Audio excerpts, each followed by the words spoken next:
Катасонов Валентин Юрьевич, российский ученый-экономист, публицист и конспиролог. Тут я с ним где-то согласна и следила за некоторыми его выпусками последние годы. А вот в области экономики не согласна, об этом и будет мое видео. Мое несогласие начинается с поклонения Валентина Юрьевича сталинской экономике. Его книга «Экономика Сталина», по мнению автора, уникальный опыт государственного строительства на базе сталинской модели экономики может оказаться крайне полезным для экономического и политического возрождения России. Что сталинская экономика? Это когда десятки миллионов православных были убиты иудобольшевиками. Уникальный опыт – это массовые репрессии, голод и террор под руководством Сталина. Большевизм отвергал традиционные устои общества, такие как религия, национальная идентичность, частная собственность. Это что, было бы полезно для России? Это сейчас и происходит. Всяческие там военные операции отправляют православных мужчин на убой. В том же ключе Валентин Юрьевич противник биткоина, потому что он истинная частная собственность. Если сейчас я, скажем, решил переехать из Швеции в Дубай, то единственное, чего не было бы видно государству из всего моего имущества, это биткоин. Единственное, что оно не может обложить налогом или украсть у меня, так, например, как у меня украли санкциями доход с Ютуба и Патреона, на который я вообще-то жила, это биткоин. Я не проходила процесс верификации личности для покупки биткоина, так как не пользуюсь централизованными платформами и могу в любой момент приехать в любую страну и на любом компьютере открыть кошелек с настоящими деньгами просто по памяти. Легко говорить тем, кто не является активистом. Конечно, у вас никто ничего не забирает, вы же свой род держите на замке и не мешаете сатанистам. Конечно, для таких биткоин ничего не стоит, потому что его нельзя потрогать как картошку, о чем мне пишут под каждым видео о битке. А для меня это способ оставаться гражданкой мира и шанс стать мультимиллионером. Но изначально цель моих видео о биткоине в том, чтобы мы, альтернативщики, стали богатыми и получили власть для того, чтобы стать мейнстримом. Как думаете, хорошо, если сотни тысяч антипрививочников станут независимыми и свободными? А Валентин Катасонов, получается, антипрививочник, но в то же время он за то, чтобы вы оставались бедными, то есть безвластными. Валентин Катасонов, цифровая валюта и биткоин, выбор между плохим и совсем плохим. Цифровая валюта, возьмем цифровой рубль, это то же самое, что печатный рубль, так как выпускается тем же самым государством. Какие-то маленькие различия есть, но в целом вы не можете взять 10 миллионов печатных рублей и перевести их из страны в страну, да даже из города в город. То есть, когда мы переходим к большим объемам, то и у печатного рубля нет, по сути, никакой реальной свободы. Я уж не говорю о цифровом рубле. В этом и его смысл – усилить контроль. CBDC плохой, как и называет его Катасонов. Биткоин полностью лишен этих ограничений. У меня сейчас мировая финансовая свобода. Валентин Юрьевич называет это очень плохим. Во-первых, это неправильное сравнение. Государственные цифровые валюты и биткоин – это две абсолютно разные сущности с абсолютно противоположными целями. Во-вторых, выбор не между плохим и плохим, а между контролем и свободой. Выбор между «мы все знаем про вас, решаем за вас» и «я сама решаю, как распоряжаться своими деньгами». Если свобода кажется вам совсем плохой, тогда да, рубль – идеальный выбор. Осталось только дождаться, когда он окончательно потеряет свою ценность. Но вы не волнуйтесь, государство будет всегда рядом. Люди, которые не понимают биткоин, даже профессора, как мы видим, смотрят на меня как на сумасшедшую, когда я говорю о том, что печатание денег – это корень всех проблем, с которыми мы сталкиваемся сегодня.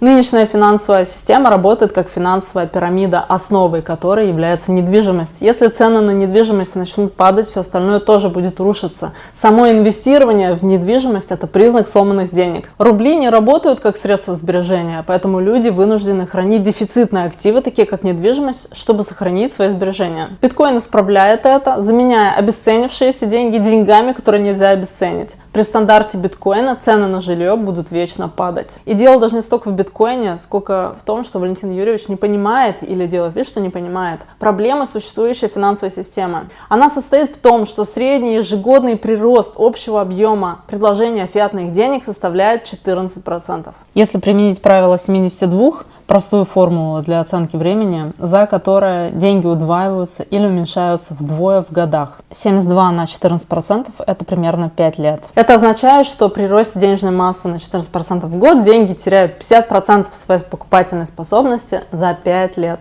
Но в России-то прирост денежной массы составляет по 20%. Это означает, что за 3,5 года ваши сбережения обесценятся вдвое. Таким образом, когда Катасонов выступает против решения этой проблемы, получается, что что его цель – бедность россиян. И я же понимаю, что он, возможно, отличный экономист и известный профессор-ученый, но он отличный экономист 20 века и известный ученый 20 века. А в 21 веке денежная масса увеличивается намного быстрее. 50% всех долларов были напечатаны за последние 4 года. Единственный шанс нашего с вами поколения стать богатыми находится вне текущей экономики. Биткоин ломает эту старую систему, где деньги постоянно теряют ценность, а доступ к богатству находится только у тех, кто сидит поближе к печатному станку. Я фиксирую свое состояние в валюте, которую нельзя обесценить инфляцией и манипуляцией. Валентин Катасонов застрял в экономике 20 века и не понимает инструмента 21. В его новой статье «Неужели биткоин лучше золота?» много ошибок. Первое в том, что он не различает понятия биткоин и криптовалюта, для него это синонимы. Сравнивать биткоин с другими криптовалютами – это как сравнивать золото с акциями. Функции где-то, может, пересекаются, но суть совершенно разная. Биткоин – это не очередная криптовалюта, это революция в финансовой системе. Сходство заключается в том, что золото и классические криптовалюты ограничены в объеме, количество золота ограничено его запасами в недрах. Во-первых, запасы золота не могут считаться ограниченными, так как нам неизвестно, что находится за Антарктидой, ведь нас не пускают за 60-ю параллель южной широты. Во-вторых, новые крупные месторождения продолжают открываться и на известных землях. Например, геологическое бюро провинции Хунань сообщило об открытии сверхгигантского месторождения на участке Вангу. Обнаружено более 40 золотых жил на глубине около 2 километров с общими запасами около 300 тонн золота. Россия, месторождение Савиное. Компания Атомредмет Золото обнаружила месторождение золота с запасами более 100 тонн, что стало крупнейшим открытием в России с 1991 года. Работы включали бурение 123 скважин общей длиной более 32 километров. Вы слышите эту оглушающую тишину? Это безошибочный знак того, что тысячи профессоров экономики, таких как Валентин Юрьевич, руководители центральных банков и владельцев фиатных денег, игнорируют биткоин, ссылаясь в том числе на какое-то допотопное золото. Далее Катасонов пишет, что при желании владелец золота может обеспечивать свою анонимность, а при использовании золота в качестве средства обмена и платежа также добиваться конфиденциальности. Анонимность и конфиденциальность в случае золота – это скорее теоретическая возможность, чем реальность на практике. Если вы решите перевести пару слитков через границу, то его либо задекларируют, либо конфискуют. Золото считается самыми надежными деньгами, так как они имеют внутреннюю стоимость. Золото – классические товарные деньги. Криптовалюту справедливо называют инструментом, который не имеет внутренней стоимости. Криптовалюта даже не имеет привязки к каким-то физическим активам или товарам. Да, золото ценится за свои физические свойства, оно красиво блестит, проводит электричество и не ржавеет, но основная часть его стоимости договорная, так как основана на традициях, а не на утилитарных свойствах. Биткоин работает на математических кодах и алгоритмах, что делает его устойчивым к манипуляциям. Это эквивалент внутренней стоимости для цифрового мира. Proof of Work и есть внутренняя стоимость, основанная на реальных затратах. Proof of Work – это механизм консенсуса, который требует значительных вычислительных мощностей для подтверждения транзакций и добавления новых блоков в блокчейн. Каждый блок, содержащий транзакции, создается в результате сложных математических вычислений, которые требуют затрат энергии и ресурсов. А вот криптовалюта зачастую используется не как деньги, а как инструмент азартной игры, а потому ее покупательная способность сильно колеблется. Почему Катасонов назвал свою статью «Биткоин и золото», а пишет всегда про крипту и золото? Это чистой воды манипуляция, риторическая уловка. Он выбирает биткоин как символ, но не дает ему честного анализа, подменяя его характеристиками общего рынка крипты. Что касается азартной игры, все наоборот. Вы покупаете биткоин на деньги, которые можете потерять, а я покупаю биткоин на деньги, которые не могу позволить себе потерять. Я не трейдер и не инвестор. Я покупаю финансовую независимость, а не лотерейный билет.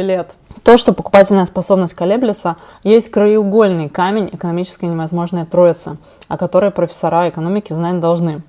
Невозможно одновременно достичь фиксированного обменного курса, свободного движения капитала, независимой денежной политики. Волатильность биткоина – это преимущество, так как обеспечивает свободное движение капитала и независимую денежную политику. Биткоин – это показатель того, насколько сильно обесценивается валюта в экономике. Это антитезис печатанию денег. Если вы предпочитаете закрывать на это глаза и держать в руках надежные деньги, удачи. Вам не обязательно покупать биткоин, можете просто наблюдать за нами. Затем Валентин Юрьевич предсказывает падение цены биткоина вдвое. Повторяю, я не трейдер, и у меня нет ордеров стоп-лосс, стоп-лимит. Было бы вам важно, куда там в следующем году упадет или не упадет биткоин, если бы вы в целом понимали, что один биткоин – это один биткоин, а по отношению к нему все падает в цене бесконечно. Каждое небольшое повышение в цене BTC – это моя пассивная расплата за маски, карантин, кражу моего состояния государством и другие ограничения, наложенные на мою свободу. Это как мирный протест, который продолжает приносить свои плоды. Так что спешу разочаровать сторонников крипты. Как минимум Трамп ее поддерживать не будет. Так что некоторое ослабление золота по отношению к биткоину и другим ведущим криптовалютам закончится, по моим оценкам, где-то в конце первого, начале второго квартала следующего года. Мне без разницы, что там поддерживает Трамп или Байден, я против них всех. Любое зло, которое поддерживает правительство, возможно только потому, что оно контролирует денежную массу. Войны обходятся в триллионы долларов и уносят жизни миллионов людей. Представьте себе, что правительству вместо печатания денег потребовалось бы взимать налоги с населения за войну. Да любая война продлилась бы максимум год, и народ потребовал бы результатов. Да, золотой стандарт был бы намного лучше, чем то, что мы имеем сейчас. Проблема в том, что исторически делают страны, когда они переходят на золотой стандарт, и начинается война. Они отказываются от этого золотого стандарта. А если вы придерживаетесь стандарта BTC, то кто-то в правительстве не может просто сказать: все, мы отходим от стандарта BTC. То есть есть реальный шанс разделить деньги государства. Вы можете ненавидеть биткоин, вы можете ненавидеть биткоинеров, но ради бога, купите его уже, чтобы потом не начать ненавидеть самого себя.